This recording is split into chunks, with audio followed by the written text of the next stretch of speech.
যখন দেখুন বৃষ্টি হচ্ছে তখন দোয়া করবেন, দোয়া কবুল হবে ইনশাআল্লাহ। দোয়া করার আগে একবার বলবেন আলহামদুলিল্লাহ, কমপক্ষে একবার বলবেন আলহামদুলিল্লাহি রাব্বিল আলামিন, একবার কমপক্ষে। মানে প্রথমে আল্লাহর প্রশংসা করবেন, তারপর একবার দরুদ পড়বেন আল্লাহুম্মা সাল্লি আলা মুহাম্মাদ ওয়া সাল্লিম, তারপর হাত তুলে দোয়া শুরু করবেন। বৃষ্টি পড়ছে, দোয়া শুরু করে দেন, দোয়া কবুল হবে ইনশাআল্লাহ। আজান দিয়েছে, আজান এবং একামতের মাঝখানের সময়টা আছে, এই সময়টা কাজে লাগান, দোয়া কবুল হবে ইনশাআল্লাহ। নামাজে দাঁড়িয়েছেন, সেজদায় গিয়েছেন, সেজদায় দোয়া করেন, দোয়া কবুল হবে ইনশাআল্লাহ। প্রশ্ন করে অনেকে যে ভাই সেজদায় কি বাংলায় দোয়া করা যাবে? হ্যাঁ যাবে, যদি আপনার নামাজটা নফল নামাজ হয়। কোন নামাজ হয়? ফরজ নামাজে করবেন না, নফল নামাজে করতে পারেন ইনশাআল্লাহ। সেজদায় বান্দা আল্লাহর সবচেয়ে কাছাকাছি থাকে, এই সময়ে বেশি বেশি দোয়া করতে রাসূল সাল্লাল্লাহু আলাইহি ওয়াসাল্লাম তাগিদ দিয়েছেন। দোয়া করলে ডাইরেক্ট কবুল হবে ইনশাআল্লাহ। পিতা মাতার খেদমত করে দোয়া করেন, দোয়া কবুল হবে ইনশাআল্লাহ। এখন তো পিতা মাতার খেদমত মানুষ করতে চায় না। এটা সেই যুগ যে যুগে পিতা মাতার সাথে দাস দাসীর মতো আচরণ করা হয়। সন্তানরা ভুলে গেছো তোমরা যে তোমরাও একদিন পিতামাতা হবা। আমরাও কিন্তু একদিন পিতামাতা হব। যারা বিয়ে শাদী করেছে, সন্তান সন্ততি হয়েছে, তারা জানে এই যে প্রসব বেদনার একটা সেকেন্ড, এক মিনিট প্রসব যে বেদনা মায়ের হয়, এর ঋণ আমরা সারা জীবনে শোধ করতে পারবো না। পারবেন? এ কারণেই মায়ের পায়ের নিচ জান্নাতের কথা বলা আছে। মাদের সম্মান আল্লাহর কাছে অনেক বেশি, মেয়েদের সম্মান অনেক বেশি। এই নারীবাদী ফ্যামিলিস্টরা যা বুঝিয়েছে, ইসলাম এমন নয়। তো ইসলাম এমন নয়, ইসলামে মেয়ের মর্যাদা সবচেয়ে উপরে। সেই মেয়েদেরকে আমরা এখন কি করেছি? কাপড় চোপড় সব কমিয়ে কমিয়ে বেপর্দা করে রাস্তায় নামিয়ে দিয়েছে। যদি একটা মানুষ নিজের সম্মান না বোঝে, তাকে সম্মান কেউ দিতে পারে? নিজেকে চিনতে শিখুন। আমাদের সম্মান আল্লাহর কাছে অনেক বেশি। এটা বলছিলাম প্রিয় ভাইয়েরা, মায়ের পায়ের নিচে আল্লাহ পাক সন্তানের বেহেশতের কথা বলেছে। মা বোনদেরকে 4টা কাজ করতে বলো, অনলি 4টা কাজ। 5 ওয়াক্ত নামাজ যদি ঠিকমতো পড়তে পারে, 1 নাম্বার। 2, রমজান মাসে রোজা রাখে।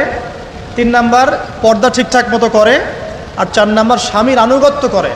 ইনশাআল্লাহ জান্নাতের যে কোনো দরজা দিয়ে ইচ্ছা প্রবেশ করতে পারবে ইনশাআল্লাহ। এখানে স্বামীর আনুগত্যের কথা বলেছি, স্বামীর দাসত্বের কথা বলি না। আনুগত্য দাসত্ব এক জিনিস না। আনুগত্য মানে কি?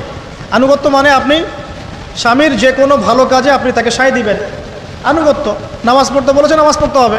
পর্দা করতে বলেছে, আপনি পর্দা করবেন। বেপর্দায় যাবেন, আপনি যাবেন না। এটা আনুগত্য। দাসত্ব কি? দাসত্ব হচ্ছে যে সে ভালো মন্দ যাই বলুক আপনি শুনছেন, এটা দাসত্ব। এটা করবেন না। মা বোনরা 4টা কাজ বাসায় গিয়ে আবার শুনিয়ে দিবেন।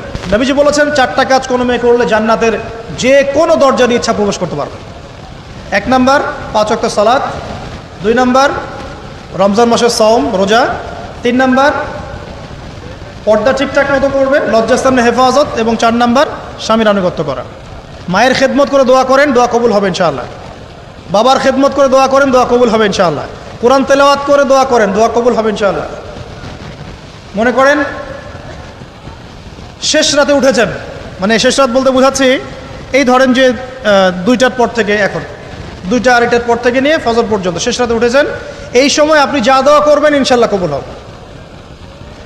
হ্যাঁ, বলতে বাধ্য হচ্ছি, এখনকার তরুণ সমাজ ওই 2টা 2:30টার দিকে ওই যে কার কার খেলা থাকে, ওই খেলাগুলো দেখার জন্য ওঠে, তাহাজ্জুদ পড়ার জন্য উঠতে পারে না। অথচ আল্লাহ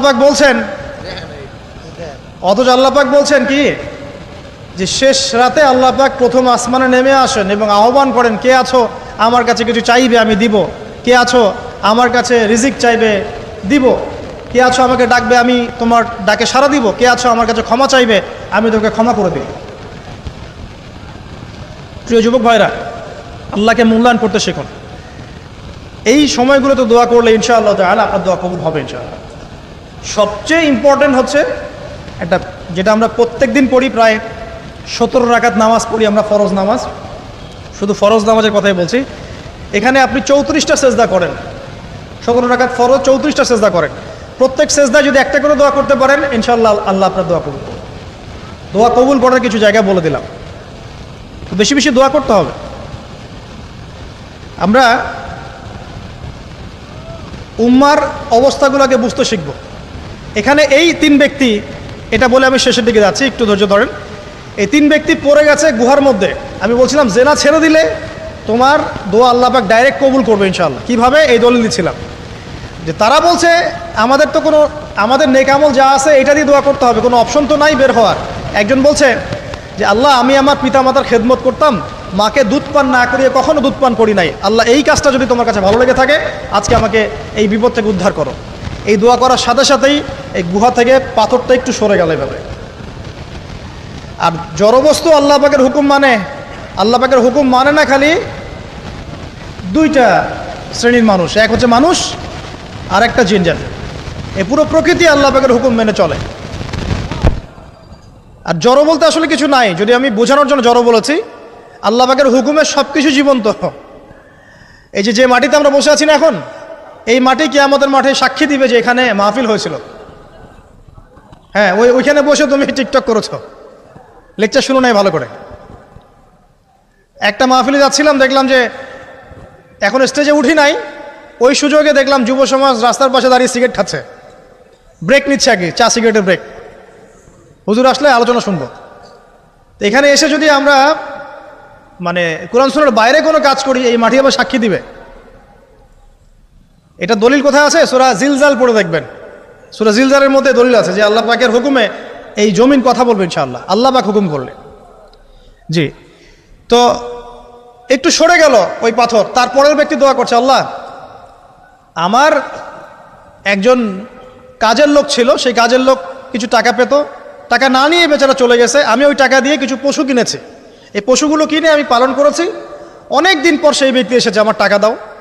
তখন আমি বলেছিলাম যে এই যতগুলো পশু দেখছো সব তোমার। সেই লোক বলছে আমার সাথে কি ঠাট্টা করছো? বলছে না, ঠাট্টা করছি না, তোমার টাকা দিয়ে আমি পশু কিনেছিলাম, এই প্রজনন হতে হতে হতে আজকে এতগুলো হয়েছে, সব তোমার, নিয়ে যাও। আল্লাহ কলিজা দেখেন, আসলে দান করার জন্য কলিজা লাগে, টাকা লাগে না। আল্লাহর পথে দান করার জন্যে কলিজা লাগে, টাকা লাগে না। আর কিছু মনে করবেন না, আমি বিভিন্ন মাহফিলে যাচ্ছি, একটা কমন দৃশ্য দেখি এই কালেকশনের। আমার জানা নাই যে এভাবে নাম লিখিয়ে কোনো কালেকশন নবীর যুগ থেকে হয়েছে, আমার জানা নেই।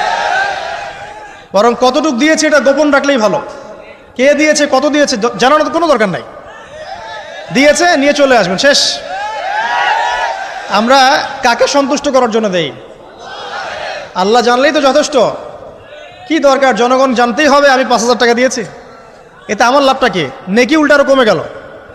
উল্টা 7 শ্রেণীর মানুষ, একটা হাদিস আছে, 7 শ্রেণীর মানুষ কিয়ামতের মাঠে আরশের ছায়া পাবে। কিসের ছায়া পাবে? আরশের ছায়া, যে ছায়া ছাড়া কোনো ছায়া থাকবে না। ওর মধ্যে এক শ্রেণী হচ্ছে ওই ব্যক্তি যে এত গোপনে দান করে, তার বাম হাত জানে না ডান হাত কি দান করছে। এই ব্যক্তি আরশের ছায়া পাবে ইনশাআল্লাহ। তো দুনিয়া যদি উদ্দেশ্য থাকে, নাম প্রকাশ করা, জাহির করার উদ্দেশ্য থাকে, বা যদি এমন হয় যে এখানে লৌকিকতা উদ্দেশ্য থাকে, নেকি নষ্ট হয়ে যেতে পারে, সুযোগ আছে, চান্স আছে। তো এই ট্রেডিশনগুলো বন্ধ করলে মনে হয় ভালো হয়। এটা আমার পরামর্শ, বাকি এটা বিবেচনা আপনাদের। আর এই ব্যক্তি বলছে আমি এই সব কিছু দান করে দিয়েছি। দেখেন, দান করতে কি লাগে? কলিজা লাগে, টাকা লাগে না কিন্তু। আসলে দান করতে কলিজা লাগে। অনেক রিক্সাওয়ালাকে দেখেছে আমরা, 100 টাকা দান করে দিল, মসজিদের জন্য দান চাচ্ছে, 100 টাকা দান করে দিল। আর অনেক দেখবেন বিত্তশালী, ঢাকা শহরে যাচ্ছি বনানী গুলশান দিয়ে, দান করতে চাইলে 2 টাকা দিচ্ছে, 5 টাকা দিচ্ছে। এমন হয় না? দান করতে কলিজা লাগে। আর একটা কথা মনে রাখবেন, আপনি যত দান করবেন আল্লাহ আপনাকে তত বেশি দিবেন ইনশাআল্লাহ। ইনশাআল্লাহ আল্লাহ পাকের খাজানা যে এত প্রচুর, আপনি দান করলে কমে যাবে এই চিন্তাই করবেন না কখনো। তবে সবচেয়ে সেরা দান কোনটা জানেন? আপনার প্রয়োজন আছে এখন, এই প্রয়োজনের সময় দানটা হচ্ছে সেরা দান। এবং সবচেয়ে উত্তম খরচ কোনটা? সবচেয়ে উত্তম খরচ হচ্ছে আপনার পরিবারের পিছনে খরচ। আপনার পরিবারের পিছনে খরচটা আপনার সবচেয়ে শ্রেষ্ঠ খরচ।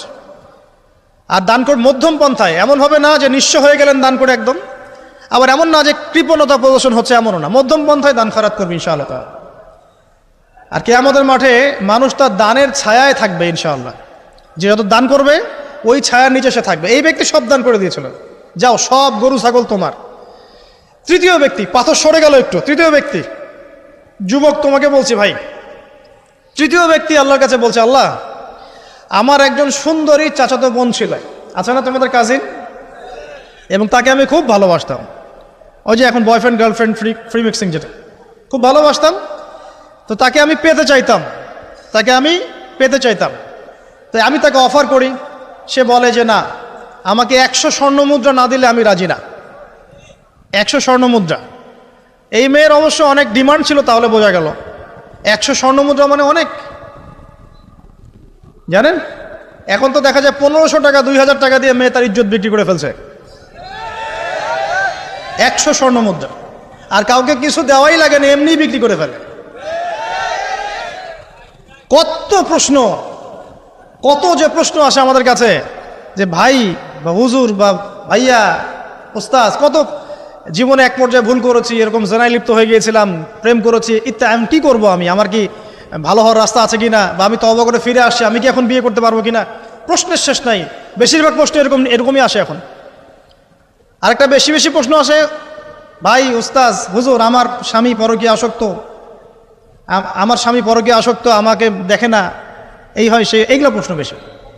পারিবারিক জেনা কেন্দ্রিক যত প্রশ্ন আসে, অন্য কোনো কেন্দ্রিক প্রশ্ন এত আসা, মানে এই যুগটা কি হয়েছে, মানে মানুষকে জেনার উন্মুক্ত করে দিয়েছে একেবারে। একদম স্কুল লাইফ থেকে শুরু হবে বয়ফ্রেন্ড গার্লফ্রেন্ড ফ্রি মিক্সিং, এই বন্ধু পড়তে পড়তেই জেনা হয়ে যায়। কলেজ লাইফে গিয়ে আরও বড় জেনা। ইউনিভার্সিটিতে গেলে তো আর কোনো পাত্তাই নাই। ইউনিভার্সিটির খুব কম ছেলে পাবেন সিগারেট খায় না, এবং খুব কম ছেলে মেয়ে পাবেন যারা এই অবৈধ প্রেম করছে না, খুব কম। এটাকে আমরা প্রমোট করছি আবার। বিশ্বাস করেন শুধুমাত্র সরাসরি সেক্সুয়াল সম্পর্কটাই জেনা নয়, এই মিক্সিংটাও জেনা, আল্লাহ পাক বলেছে।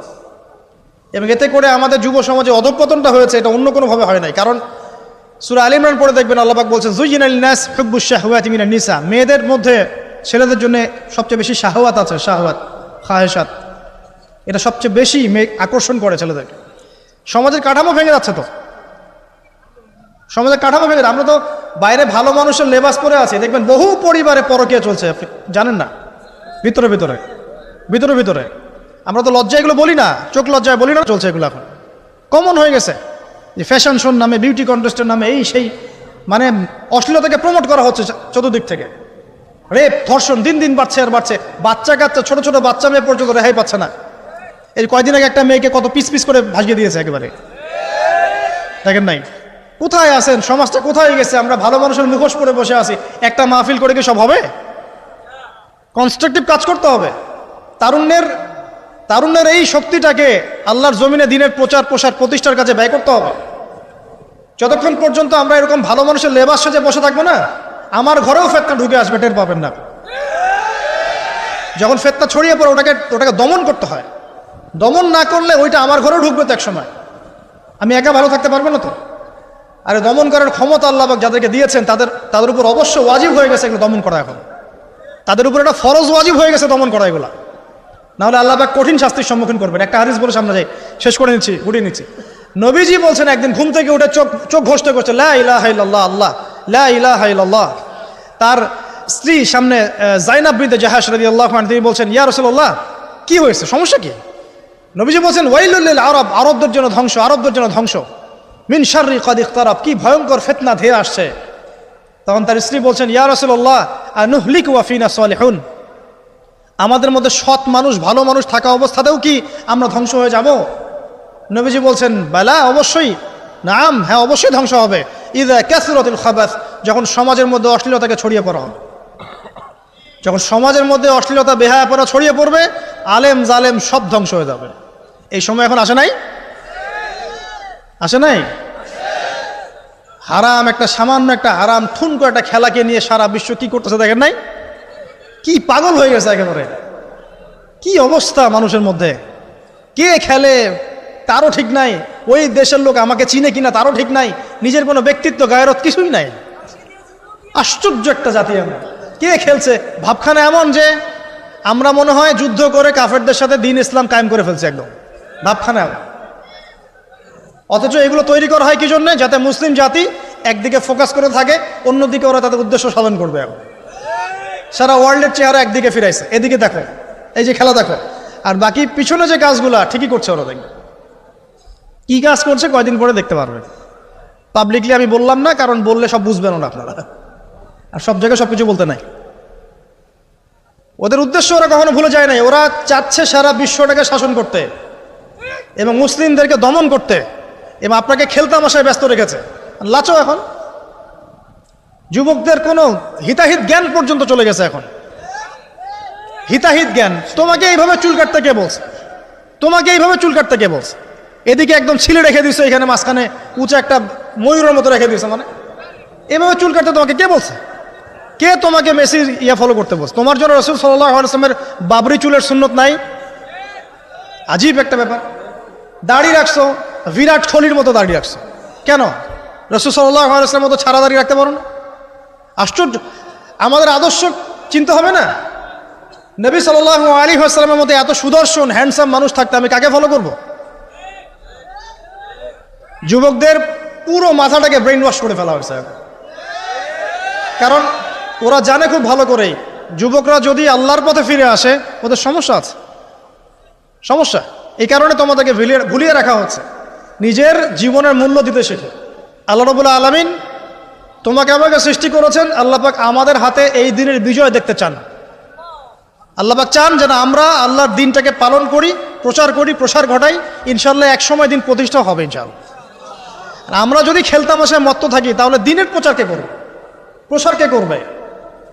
আর সব কি ওলামায়ে কেরামের দায়িত্ব? সাধারণ মানুষের কোনো দায়িত্ব নাই? সবাই এখন এই যে ডক্টর হতে চান, ইঞ্জিনিয়ার হতে চান, ভালো কথা, হন। এবং সবসময় দেখা যায় আলেম ওলামাদের সবার ভুল ধরার চেষ্টা করতে থাকেন। আপনি নিজে আলেম হচ্ছেন না কেন? তাহলে আপনি নিজে আলেম হন না কেন? নিজে একজন মুফতি হচ্ছেন না কেন? নিজে একজন মুহাদ্দিস হচ্ছেন না কেন? এতই যদি ভুল ধরতে পারেন অনলাইনে, আপনি নিজে একজন আলেম হয়ে দেখান না কেন? তারপর দুটো কথা বলেন যাদের সামনে, দেখেন মানুষ কিভাবে রিসিভ করে। কত সহজ এই কাজটা। নিজে কিছু করছেন না, সারাদিন মানুষের পিছনে লেগে আছে। দেখবেন কিছু মানুষ আছে এই মুসলিম সমাজের মধ্যেই, আমি তো লম্বা করে ফেলছি হয়তো বা, মুসলিম সমাজের মধ্যেই কিছু মানুষ ইসলামের লেবাস পোশাক পরেই আছে, কিন্তু এরা মুসলিমদেরকে ছোটখাটো বিষয়ে ব্যস্ত রেখেছে। হাত বাঁধা, রফুলিয়া দেন, জোরে আমিন, পায়ে পা, এই কিছু কিছু সিলি বিষয়ের জন্য বলছি যে বড় বড় বিষয়গুলো বাদ দিয়ে ছোটখাটো বিষয়গুলো কিনে উম্মাকে ইখতিলাফে ব্যস্ত রেখে দিয়েছে।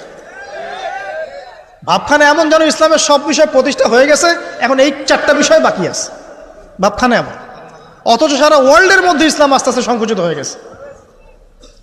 আমরা কবে স্মার্ট হব? প্রিয় ভাইরা, মনে রাখবেন আমরা সবাই মিলেই মুসলিম জাতি। পলিটিক্যাল লিডার্স আছেন, প্রশাসনের লোক আছেন, আমাদের যুবক যুবতী, তরুণ তরুণী, সবাই মিলেই আমরা এই উম্মা জাতি। আমরা কেউ কারো শত্রু নই, কেউ কারো দুশ্মন নই। সবার মধ্যে ভালো কিছু পাবেন, ভালো নিয়ে নেন, খারাপটা ছেড়ে দেন। উম্মাকে ঐক্যবদ্ধ করার চেষ্টা করেন। এই ছোটখাটো বিষয়গুলোকে ইখতিলাফ বন্ধ করেন, আল্লাহর ওয়াস্তে বন্ধ করেন। বড় বড় বিষয়গুলো দিকে ফোকাস করেন। তরুণদেরকে শিক্ষিত করেন, আদর্শ পরিবার করেন, শিক্ষা অর্জন করেন, জ্ঞান অর্জন করেন, বড় আলেম স্কলার হন, বিশ্বকে নেতৃত্ব দেন।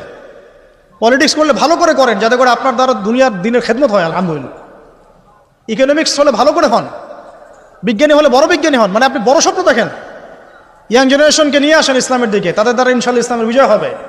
ওই যুবক বলছে, আল্লাহ আমার এই চাচাতো বোনকে পেতে চাইতাম, সে 100 স্বর্ণমুদ্রা চেয়েছে। 100 স্বর্ণমুদ্রা সে বহুত কষ্ট করে অর্জন করে শেষমেশ ওকে দিল। দেওয়ার পর বলছে এখন আমাকে দাও। এখন সে প্রস্তুত, শুরু করবে, মানে দুজন কাছাকাছি এসে গেছে, এবার সেক্সুয়াল সম্পর্ক শুরু হবে কেবল। এই হওয়ার সময় এই মেয়ে বলে বসছে যে হে আল্লাহর বান্দা, আমি আমার সতীত্ব এতদিন পর্যন্ত হেফাজত করেছি, আল্লাহর দোহাই লাগে আমার সতীত্বটা নষ্ট করো না। কে বলছে? এই মেয়েটা বলছে। এবার এই ছেলে তাৎক্ষণিক সেখান থেকে উঠে গেল। হাদিসে এমন শব্দ এসেছে যে সেই ছেলে ওই মেয়ের মানে মাঝখানে বসে পড়েছে আর কি। ওখান থেকে সে উঠে গেল, উঠে স্বর্ণমুদ্রাও নিল না, স্বর্ণমুদ্রা রেখে দিয়ে সে আল্লাহর ভয় সেখান থেকে উঠে চলে আসলো, জেনা করলো না। সে বলছে, আল্লাহ ওই কাজটা যদি আমি তোমার ভয়ে করে থাকি, তুমি যদি জানো, আজকে এই পাথরটা এখান থেকে সরিয়ে দাও আল্লাহ। আল্লাহ পাক সেই পাথরটা পুরো সরিয়ে দিলেন এখান থেকে। চাক্ষুষ মৃত্যুর হাত থেকে আল্লাহ পাক বাঁচালেন কোন ওসিলায়? জেনা থেকে দূরে থাকার ওসিলায়। প্রিয় যুবক ভাই এবং যুবতীদেরকে বলবো, চারিত্রিক পবিত্রতা হেফাজত করেন, আল্লাহর ওয়াস্তে নিজের জীবনটাকে পবিত্র করেন, দিনের ইলম অর্জন করেন, বেশি বেশি আমল করেন, ভালো কাজে ব্যস্ত থাকেন, সমাজ কল্যাণমূলক কাজ করেন, বেশি ভালো কাজে ব্যস্ত থাকেন। খারাপ সার্কেলের সাথে মিশিয়েন না, ভালো সার্কেলে মিশেন। আলেম ওলামার সাথে সম্পর্ক রাখেন, মাদ্রাসার সাথে একটু যোগাযোগ রাখেন, দিনী হালাকাগুলোয় বসেন। এই অহেতুক ফাহেসা কাজগুলোতে সময় নষ্ট করেন না। কোরআন তেলাওয়াত করেন বেশি বেশি করে, দিনী বইপত্র পড়েন। এই যে ভ্রাম্যমাণ লাইব্রেরিগুলো আছে না, বই পড়েন। আমি বলছি না শুধু ইসলামিক বই পড়তে হবে আপনাকে, আপনি অর্থনীতির বই পড়েন, সমাজবিজ্ঞানের বই পড়েন, রাষ্ট্রবিজ্ঞানের বই পড়েন, জিওপলিটিক্যাল বইগুলো পড়েন, কোরআন সুন্নাহ তো পড়বেনই, শিক্ষিত হন ইনশাআল্লাহ তাআলা। আজ হোক আর কাল হোক আমরা বিশ্বাসী ওই যে যুগটা ছিল, যে যুগে মুসলিমরা সারা বিশ্ব দাপটের সাথে দাপিয়ে বেরিয়েছে আর কি, প্রত্যেকটা ডিপার্টমেন্ট মুসলিমরা রুল করেছে, ইনশাআল্লাহ আবারও সেই সময় ফিরে আসবে ইনশাআল্লাহ। আমরা বিশ্বাস করি আল্লাহ রাব্বুল আলামিন তার রাসূলের মাধ্যমে জানিয়েছেন যে ফিতনাময় পরিবেশটা চিরস্থায়ী হবে না। এখন হয়তো ফিতনা চলছে, কিন্তু এরপরে আসবে ইনশাআল্লাহ তাআলা আল মাহদির যুগ। কার যুগ? ইমামুল মাহদির যুগ আসবে ইনশাআল্লাহ। তারপরে ঈসা ইবনে মারইয়ামকে আল্লাহ পাক পাঠাবেন এবং যত দুশমন আছে ইসলামের সবার সাথে সরাসরি ব্যাটল হবে, হাদিসে বলা আছে, কিছু করার নাই। এবং সেই যুদ্ধগুলোতে মুসলিমরা জিতবে ইনশাআল্লাহ। তারপরে সারা বিশ্বে ইসলামী খেলাফা কায়েম হবে ওই জেরুজালেম থেকে ইনশাআল্লাহ আযজা ওয়া জাল। আমরা দোয়া করি আল্লাহ রাব্বুল আলামিন আমাদের যুব সমাজকে যেন কবুল করে নেন, আমিন, এবং তাদেরকে এই জাগতিক ফিতনাগুলো থেকে আল্লাহ পাক হেফাজত করুন। আমাদের সতীত্ব, পবিত্রতা, চরিত্রের সৌন্দর্য আল্লাহ পাক যেন অটুট রাখে, জেনা থেকে আল্লাহ পাক যেন বাঁচিয়ে রাখে। আল্লাহ পাক আমাদের সবাইকে দিনের এলেম অর্জন করার তৌফিক দান করেন, জীবন সম্পর্কে সচেতন হওয়ার তৌফিক দান করেন, সময়কে মূল্যায়নের তৌফিক দান করেন, খাস পর্দায় থাকার তৌফিক দান করেন মা বোনদেরকে, এবং আমাদের মধ্যে উম্মার ঐক্যের জন্য কাজ করার তৌফিক আল্লাহ পাক সবাইকে দান করেন, আমিন।